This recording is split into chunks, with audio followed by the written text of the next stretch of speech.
kesempatan kali ini kita akan membahas pembelajaran IPA. Untuk itu kita mulai dengan mengucapkan basmalah ya. Bismillahirrahmanirrahim. Nah, kali ini materi yang akan kita pelajari adalah mengenai pengukuran.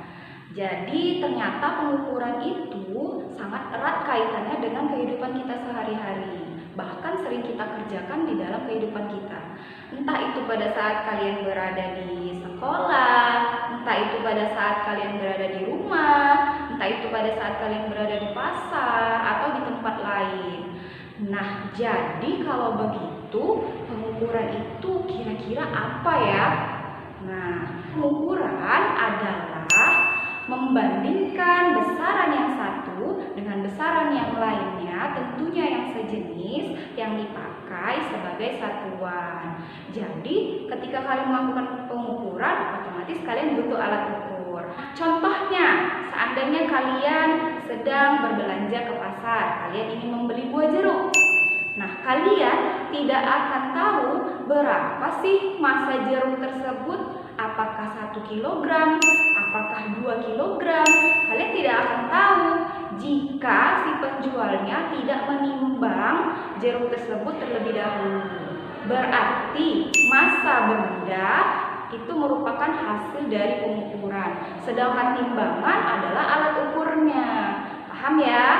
Contoh yang kedua, ketika kalian sakit, kalian pergi ke dokter, kalian dinyatakan demam.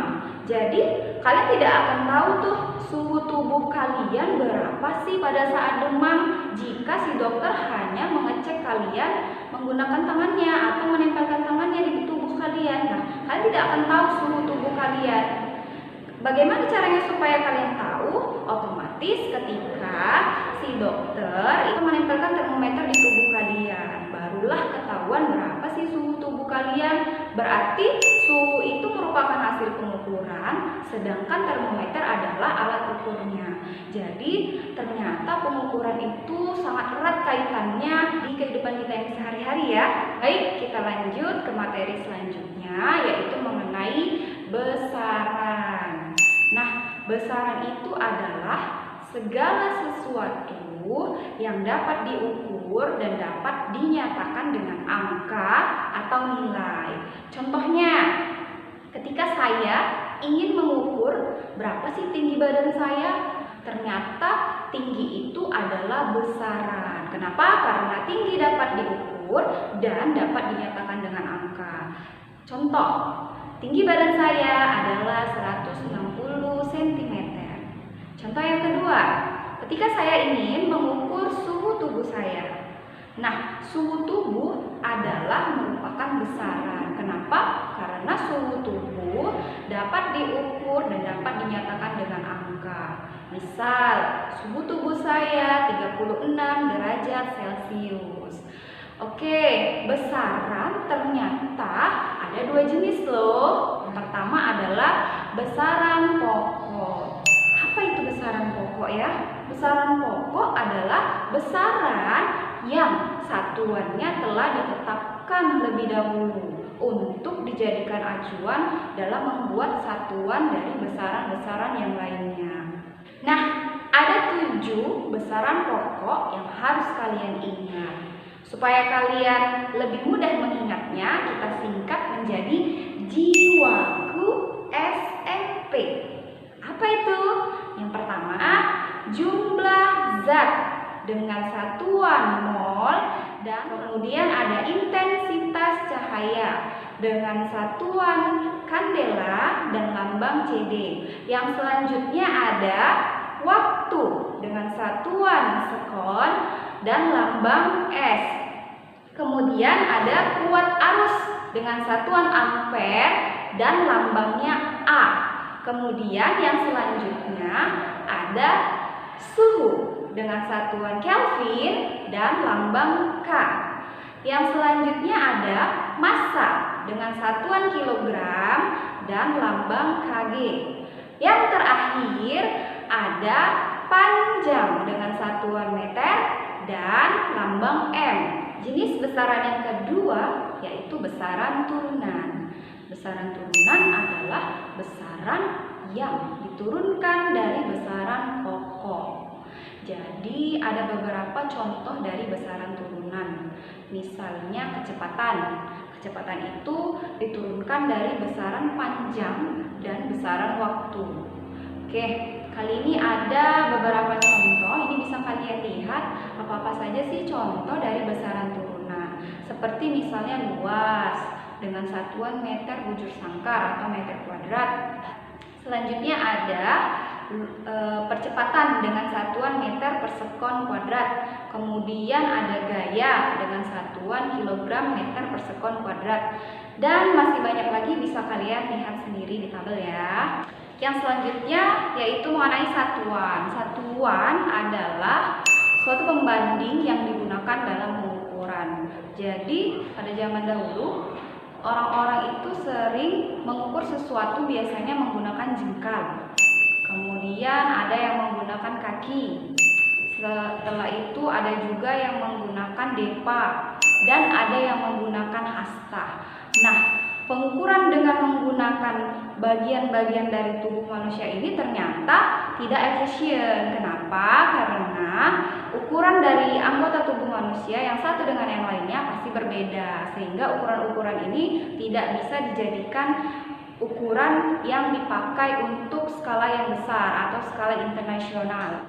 Nah, otomatis satuan jengkal, depa, hasta itu tidak bisa dijadikan satuan internasional. Maka satuan-satuan tersebut sering juga kita sebut sebagai satuan tidak baku. Artinya tidak semua bisa menggunakan satuan tersebut, hanya di daerah-daerah tertentu saja. Yang selanjutnya ada satuan baku. Apa itu satuan baku? Satuan baku adalah satuan internasional atau satuan yang digunakan dalam skala internasional. Nah, jadi satuan internasional atau SI biasanya itu terdapat pada besaran pokok seperti meter, kemudian ampere, sekon, dan lain sebagainya. Arti sentimeter bukan termasuk ke dalam satuan internasional ya. Jadi satuan internasional itu biasanya yang 7 dari besaran pokok. Kita lanjut. Yang selanjutnya mengenai alat ukur besaran. Yang pertama ada alat ukur besaran panjang. Biasanya besaran panjang diukur menggunakan star atau penggaris. Kemudian ada meteran. Setelah itu ada jangka sorong dan ada mikrometer skru. Kemudian alat ukur besaran massa. Alat ukur besaran massa adalah neraca atau biasa kita sebut dengan timbangan. Ada neraca biasa, ada neraca analitik, dan ada neraca 3 lengan atau neraca Ohaus. Yang selanjutnya adalah alat ukur besaran waktu. Biasanya besaran waktu kita ukur menggunakan stopwatch. Sekarang tugas kalian, coba ambil satu teks bacaan, kemudian sediakan stopwatch di samping kalian, atau jika tidak ada stopwatch boleh menggunakan handphone. Coba kalian baca satu teks bacaan tersebut sampai selesai. Kemudian pada saat kalian mulai membaca, berbarengan juga dengan kalian mulai menghidupkan stopwatch. Nanti ketika kalian sudah selesai, silakan matikan stopwatchnya. Kira-kira berapa lama sih waktu yang kalian butuhkan untuk menyelesaikan satu teks bacaan tersebut?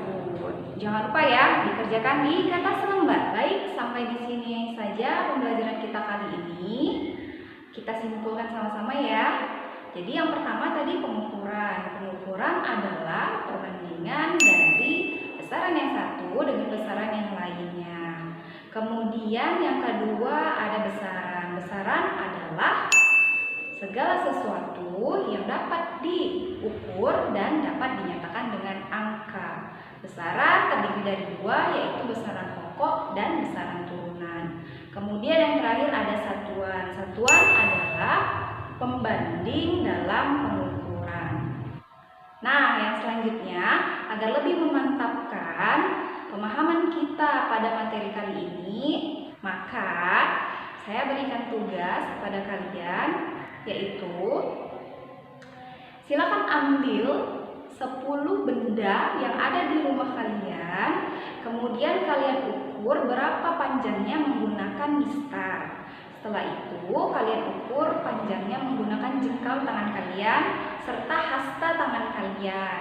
Setelah itu, kalian ukur kembali menggunakan hasta atau jengkal tangan dari adik kalian atau orang lain sebagai perbandingan.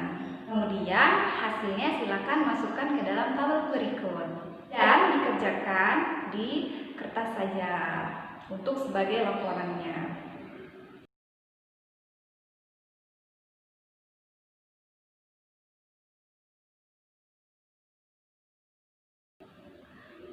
Mungkin itu saja yang dapat saya sampaikan. Terima kasih atas perhatiannya. Semoga apa yang saya sampaikan bermanfaat. Kita akhiri dengan hamdalah. Alhamdulillahirrabbilalamin. Assalamualaikum warahmatullahi wabarakatuh.